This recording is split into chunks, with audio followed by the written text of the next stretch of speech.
அனைவருக்கும் வணக்கம். Mister safe டிரைவர்லேருந்து இன்னைக்கு என்ன பார்க்க போறோம்னு கேட்டீங்கன்னா, வாகனத்துக்கு நமக்கு யூஸ் பண்ணக்கூடியதான ஆயில்ஸ், ரேடியேட்டருக்கு கூலண்ட் வாட்டர், கூலண்ட் ஆயில் அதை மிக்ஸ் பண்ணிக்கிறோம். அது பார்த்தீங்கன்னா, அது கூட உங்களுக்கு என்ஜின்ல இருக்கக்கூடியதான அந்த உஷ்ணத்தை குறைப்பதற்கு அது உபயோகப்படுகிறது. 2வது பார்த்தீங்கன்னா, என்ஜின் ஆயில். என்ஜின் ஆயில் பார்த்தீங்கன்னா, என்ஜின்ல ஏற்படக்கூடியதான ஃப்ரிக்ஷன், உராய்வையும் வெப்பத்தையும் தவிர்ப்பதற்காக என்ஜின் ஆயில் நம்ம உபயோகப்படுத்துறோம்.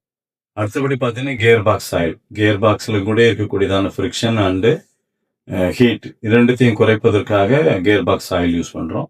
அடுத்தபடி க்ரௌன் கேரியர் அசம்பிளியில் பார்த்தீங்கன்னா க்ரௌன் ஆயில் ஃபில்லப் பண்ணணும். அதையும் கூட பார்த்தீங்கன்னா உங்களுக்கு உள்ளே அந்த கியர்ஸில் ஏற்படக்கூடியதான உராய்வையும் வெப்பத்தையும் தவிர்ப்பதற்காக தான் க்ரௌன் ஆயில் நம்ம யூஸ் பண்ணுறோம். பிரேக் ஃப்ளூயிடு பார்த்தீங்கன்னா பிரேக்குக்காக நம்ம உபயோகப்படுத்துகிறோம். ஆரம்ப காலத்துலலாம் வெறும் ஆயில் பிரேக், அதாவது ஹைட்ராலிக் பிரேக்குன்னு சொல்லுவாங்க. அதுக்கு வெறும் பிரேக் ஆயில், பிரேக் ஃப்ளூயிட் மட்டும் தான் யூஸ் பண்ணுவோம். இப்போ பிரேக் ஃப்ளூயிட் பார்த்தீங்கன்னா பிரேக்குக்காக யூஸ் ஆகுது. நமக்கு வாகனங்களுக்கு உபயோகப்படுத்தக்கூடிய ஆயில் பற்றி நம்ம பார்த்துருக்குறோம். அனைவருக்கும் வணக்கம். சாலை விதிகளை மதிப்போம், விபத்தினை தவிர்ப்போம்.